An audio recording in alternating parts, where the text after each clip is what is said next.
Selamat datang pemirsa di Business Inspiration. Saya Coach Cynthia Wiharja, firm owner dari Action Coach South Jakarta. Seperti biasa, Business Inspiration mengundang tokoh-tokoh bisnis yang inspiratif untuk berbagi-bagi strategi maupun inisiatif yang sedang dilakukan atau telah dilakukan untuk memajukan dunia bisnis ini. Jadi setiap minggu kita akan bicara dengan narasumber yang berbeda. Bukan hanya kita belajar strategi, tapi juga pola pikir di belakang strategi-strategi itu. So the show is about real people, real business, and real inspirations. Hari ini kita mengundang Ibu Yanti Triwadiantini yang selaku Executive Director dari Indonesian Business Links atau IBL ya. Selain menjadi leader a woman leader ya yang juga nanti kita akan bicarakan, tapi passionnya Ibu Yanti adalah untuk memperkuat program-program CSR di perusahaan-perusahaan ya, khususnya perusahaan-perusahaan yang tertarik menjadi perusahaan yang socially responsible. Nah, interestingly pada saat kita berbicara ternyata konsep CSR itu lebih dari apa yang saya atau mungkin pemirsa bayangkan. Jadi hari ini show kita dinamakan Being a Socially Responsible Company. Jadi kita akan mengupas CSR lebih dalam dengan Ibu Yanti dan juga tentunya mendapatkan inspirasi dari leadership insights-nya beliau ya. So first of all, welcome to the show Ibu. Ya, terima kasih Mbak Cynthia. Ya, dan we're very happy to have you here. Dan pasti kita semua akan belajar banyak dari apa yang Anda bisa sharing hari ini. Ya, so can you tell us a little bit more about IBL, about yourself dan passion Anda di industri ini? Oke, terima kasih sebelumnya. Untuk Indonesia Business Link sendiri itu merupakan suatu lembaga nirlaba yang awalnya berangkat dari passions para pendiri-pendirinya. Pada saat itu sekitar 12 tahun yang lalu, 3 orang business leaders di Indonesia merasa terpanggil untuk bersama-sama melakukan perubahan terhadap cara berbisnis di Indonesia yang mereka anggap lebih beretika dan juga lebih bertanggung jawab terhadap masyarakat sekitarnya maupun lingkungan sekitarnya. Nah, kenapa ide itu timbul? Karena pada waktu itu kita mungkin bisa ingat situasi di zaman economic crisis, it's 1998 ya. Nah, di saat itu semua bisnis melakukan bisnisnya dengan cara-cara yang kita kenal pada saat itu.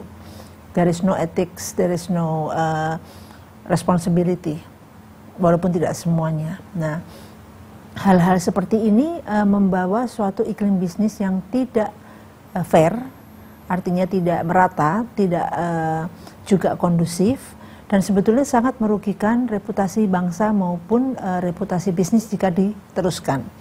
Nah, itulah sebabnya kemudian Indonesia Business Link dibentuk awalnya hanya sebagai koalisi dari perusahaan-perusahaan, isinya CEO perusahaan, kemudian berkembang menjadi suatu organisasi nirlaba yang berbentuk yayasan. Kenapa demikian? Karena kita merasa bahwa perjuangan untuk membuat perubahan di negara seperti Indonesia ini memerlukan waktu yang panjang, memerlukan komitmen yang tidak putus dan harus sustainable. Jadi itulah sebabnya mereka kemudian membentuk suatu organisasi dan sejak itu kemudian kita melakukan berbagai macam program yang intinya mengarah kepada pembangunan kesadaran dari perusahaan-perusahaan untuk melakukan apa yang kita sebut doing good by doing well. Artinya tidak hanya cukup menjadi bisnis yang baik, yang profitable, tetapi juga menjadi bisnis yang secara sosial bertanggung jawab kepada masyarakatnya, baik dari segala sisi produk maupun cara mereka beroperasi, maupun memastikan lingkungan hidupnya juga tidak rusak ataupun tidak dikelola secara tidak bertanggung jawab. Oke, so mungkin lebih dalam lagi ya, corporate social responsibility. Kalau kita, kalau saya at least ya, taunya itu bagi-bagi duit ke komunitas, ya, atau mungkin punya proyek-proyek untuk membangun komunitas. Ternyata lebih dari itu ya. Boleh dalam lagi, apa sih contoh-contohnya yang proyek-proyek yang Anda lakukan? Selama bertahun-tahun, makna daripada CSR itu diinterpretasikan dengan berbagai sisi. Meskipun awalnya berkembang di luar begitu secara internasional, kemudian CSR itu masuk ke Indonesia secara perlahan-lahan dan kemudian bercampur atau blend begitu dengan apa yang sudah berkembang sejak lama di Indonesia. Nah, apa yang berkembang di Indonesia ini ada dua macam. Satu yang kita sebut kegiatan filantropi, yang tadi Cynthia sebutkan, bagi-bagi donasi dan sebagainya seperti zakat begitu ya, yang merupakan bagian daripada kedermawanan si pemilik ataupun perusahaan tersebut. Nah, yang kedua adalah apa yang secara undang-undang diharuskan memang oleh pemerintah dan itu diterapkan di kalangan BUMN. Di mana sebagian daripada labanya dialokasikan untuk memberikan kontribusi kepada masyarakatnya. Nah, dalam perjalanan waktu dua model itu berkembang, sehingga ketika CSR itu masuk ke Indonesia, pemahamannya dianggap sama dengan itu. Dan kita tahu bahwa program-program yang di masa lalu itu seringkali memang kesannya menjadi charity donation, sesuatu yang sifatnya ad hoc, ada perayaan 17 Agustusan, ada sunatan massal dan sebagainya. Tidak ada yang salah dengan itu. Namun seharusnya CSR itu dimaknai lebih dalam daripada sekedar memberikan sesuatu kepada external community. Bukan hanya di luar. Bukan hanya di luar, tetapi juga seyogyanya tercermin kepada pola tindak daripada perusahaan di dalam.